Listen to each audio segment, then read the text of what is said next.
Bohat kubsurat or atmospheric opening hai. Poetic bhi hai or layered bhi. Ab may nasi tone or style may nasi expand kartahun. Har image gor gera kartahun, bina wismud kotore. Expanded version.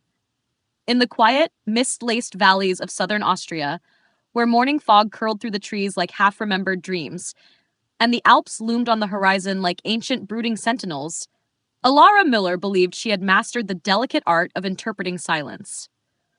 Not just any silence, but the particular stillness that existed between two people who had long since learned to speak without speaking. The kind of silence that clung to wallpapered rooms and settled in the space between a shared cup of coffee and a nod goodnight. Her husband, Henrik, was a man carved from the same discipline that shaped his trade. He spoke seldom, choosing his words like he chose the cogs and springs that fit inside the clocks he so meticulously repaired, precisely, efficiently, without waste. There was an elegance in his restraint, a cold sort of poetry in the way his fingers danced across brass and steel, as if he were coaxing time itself to keep going just a little longer. Yet for all his care with mechanisms, his eyes often seemed elsewhere, trained not on the delicate inner workings of the timepieces he mended, but on some invisible horizon. Always just out of reach, always just beyond Alara's understanding. They lived in the village of Mondsee, a place caught in amber, where nothing ever changed quickly, and everyone knew the cadence of their neighbors' days. Their life together unfolded like a pattern etched into the wood of their chalet, mornings spent tending the bright red geraniums that tumbled in wild abandon from the window boxes, petals brushing against the panes like little whispers of summer. Afternoons spent wandering the pebbled edge of the lake, watching as the regal swans glided over the glassy waters, their reflections trailing like ghosts in their wake. Evenings were reserved for silence, save for the chime of the grandfather clock in the parlor, a solemn sound that marked not just the passage of hours, but the erosion of dreams. Neither of them spoke aloud. It was a life of gentle repetition, one thread neatly woven into the next, a tapestry of familiar comforts and unspoken compromises. Alara, wrapped in her practical woolens that smelled faintly of lavender and wood smoke, her once bright hair now faded to the golden gray of early autumn fields, had long convinced herself that this was enough. That contentment did not need to come with passion or poetry, that perhaps happiness was simply a matter of choosing peace over longing, stillness over storm. But still, in quiet moments, when the mist hung low over the village and the world felt paused, she sometimes wondered whether reading silence was the same as understanding it. Agar ap chahain to agla parabi bejdain, mainu sebi isi tara expand karkilik dunga.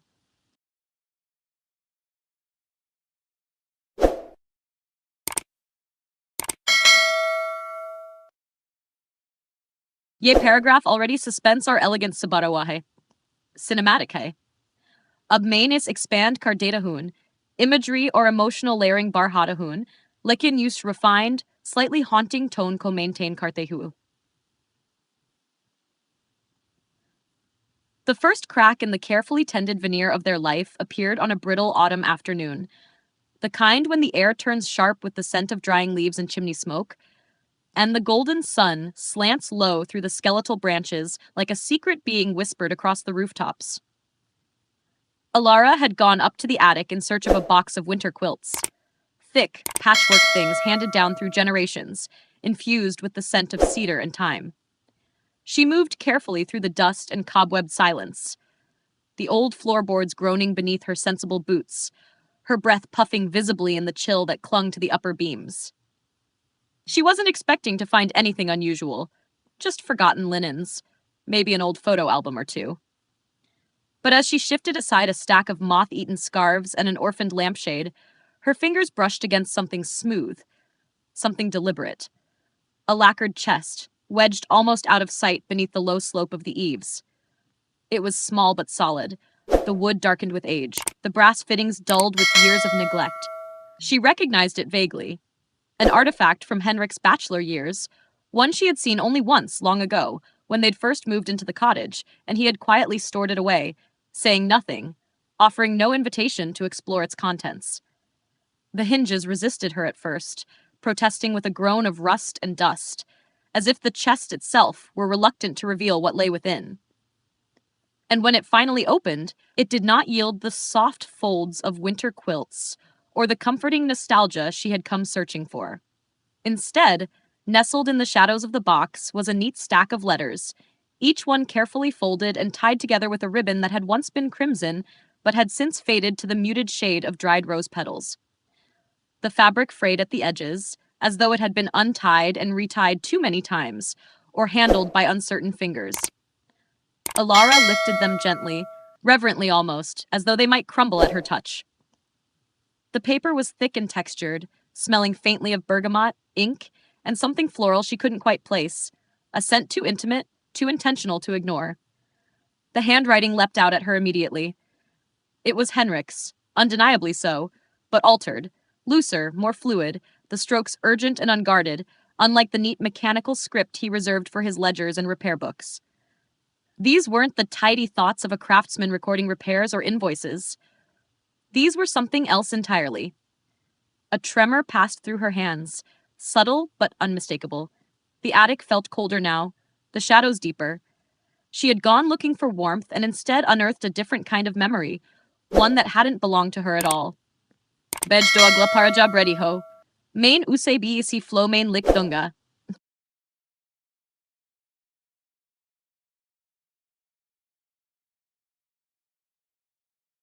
Yebohot emotionally dense or lyrical parahai.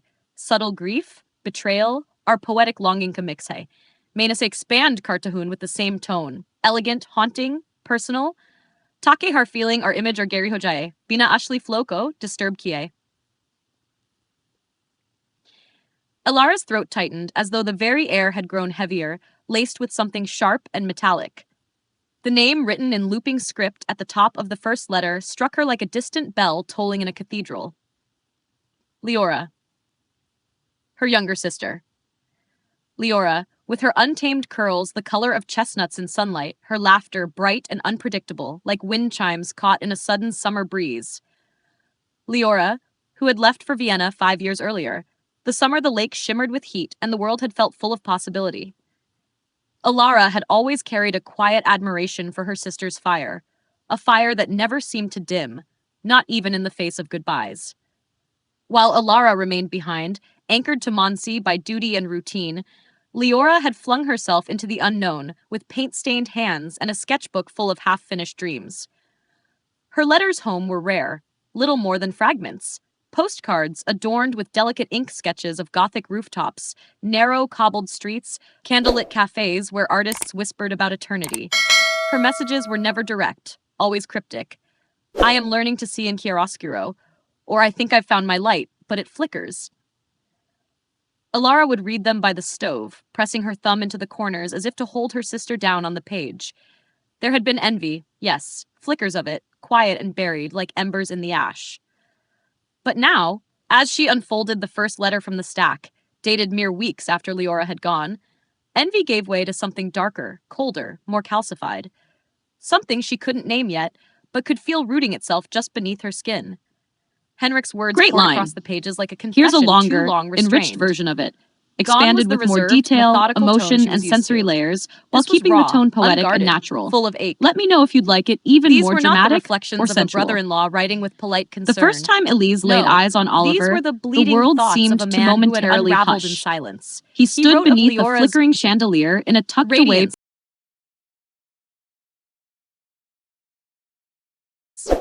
The apartment was narrow and claustrophobic, its wallpaper peeling at the edges like old secrets. The ceilings creaked with every footstep, and Sophia's perfume, something spicy, laced with bergamot and bitterness, clung to the curtains like a curse that refused to wash out. Sophia had moved in as if she'd never left. Her presence was invasive, demanding, unmistakable.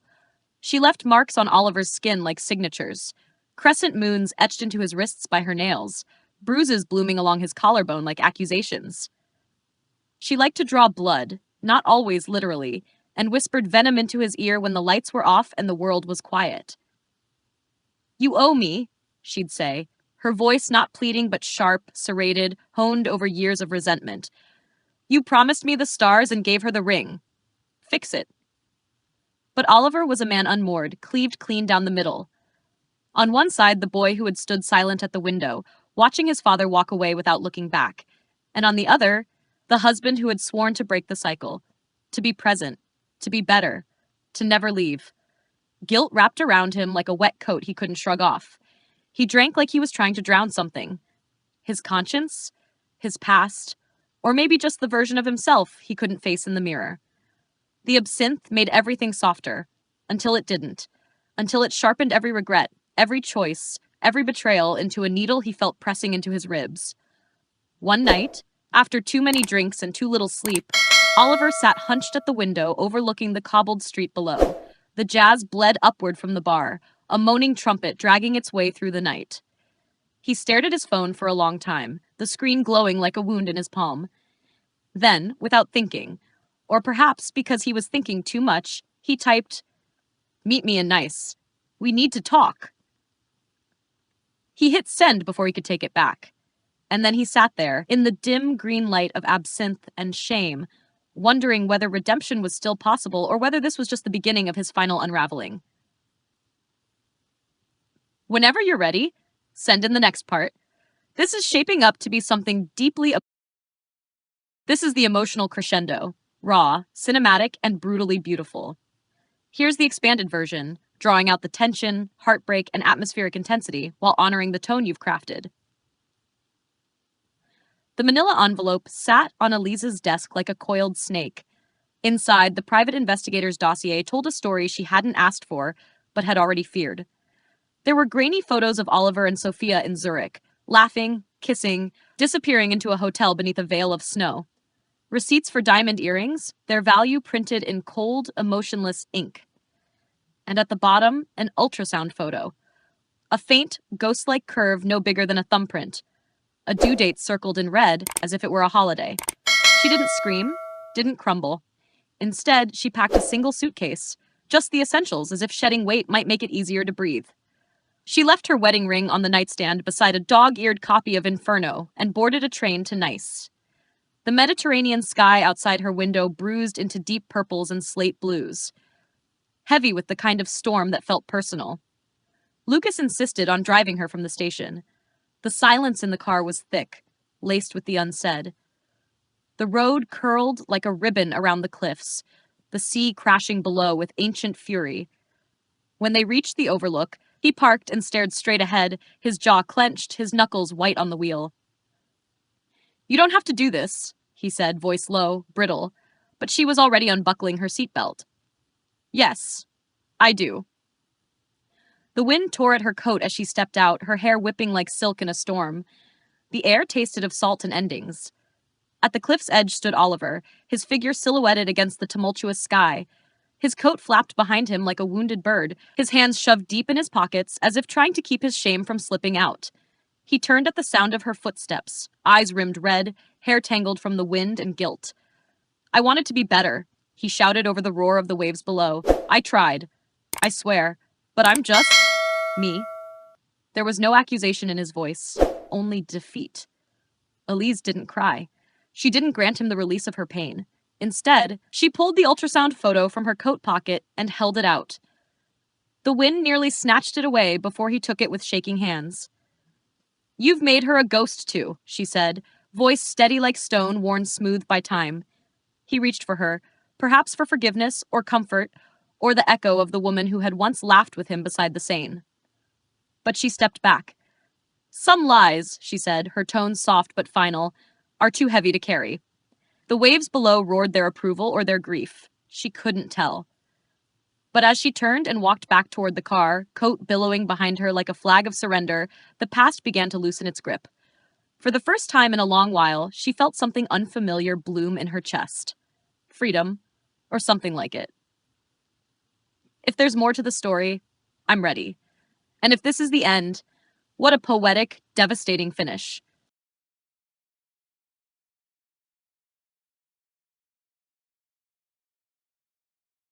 This closing is achingly beautiful, quiet, poetic, and brimming with unspoken weight.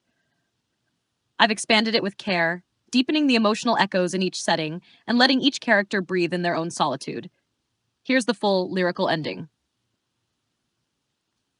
Years later, Elise walks the marble halls of her Lisbon gallery, Lips That Lied, its name etched in gold above the entrance, drawing curious tourists and aching hearts.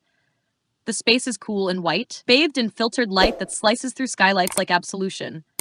Her sculptures stand tall, twisted forms of lovers caught mid-embrace, their bodies contorted with longing, their faces deliberately smoothed out, erased, as if memory itself had turned traitor. A critic once leaned in during an opening night, swirling a glass of port and asking, "Is it autobiographical?" Elise had only smiled, her lipstick the color of crushed cherries. "All art is a confession," she replied. And then she walked away, her heels echoing against polished stone like punctuation marks on a sentence she had long since stopped rewriting. In London, far from light and sculpture, Oliver sits in a flat that smells faintly of paper and loneliness. On his desk rests a framed photograph of Sophia's daughter, a girl with unruly curls and his mother's pale, silver-flecked eyes.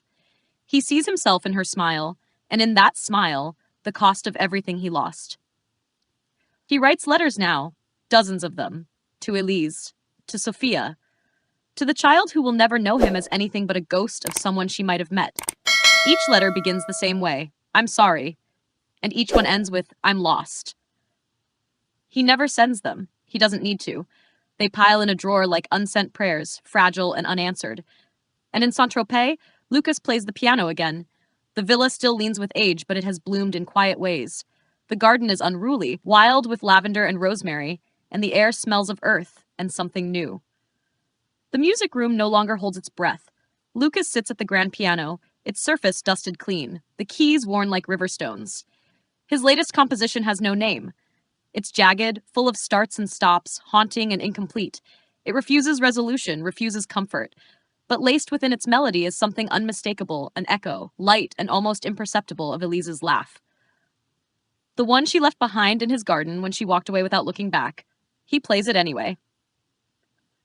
Every evening, as the sun disappears beyond the sea, Lucas lets the notes rise into the air like birds learning how to fly with broken wings. And somewhere, in the space between silence and sound, the past exhales. Let me know if you'd like a title, an epigraph, or a thematic summary. This is a masterpiece in grief, beauty, and becoming. This is a haunting lyrical coda, one that doesn't seek closure, but rather honors the messiness of human lives. It's like the soft final note of a nocturne, the kind that lingers long after the music stops. Here's an expanded version that leans into the poetic gravity you've created. This is a story without heroes. No shining redemptions, no ribbon-tied endings. Just fragments scattered across time and cities. Paris, Zurich, Saint-Tropez, Lisbon. It's the ache of a train whistle fading into dusk, the sting of salt water against a wound that hasn't decided whether to heal or fester. In her Lisbon studio, Elise spends her mornings collecting shards of porcelain from flea markets and estate sales. Teacups with cracked handles, plates spiderwebbed with fractures. She glues the pieces together not to hide the damage, but to honor it. Gold fills the cracks, a nod to the Japanese art of kintsugi. The flaws are the point. A young artist, all nervous hands and wide eyes, once asked her, "How do you know when something is too broken to fix?" Elise didn't hesitate. She held up a vase missing its mouth and said, "Broken doesn't mean worthless." Then she smiled, just barely. Not the kind that says I'm happy, but the kind that says I'm still here. In London, Oliver drowns his regrets in whiskey that burns going down and never numbs enough. The letters from his daughter, now old enough to spell pain into paragraphs,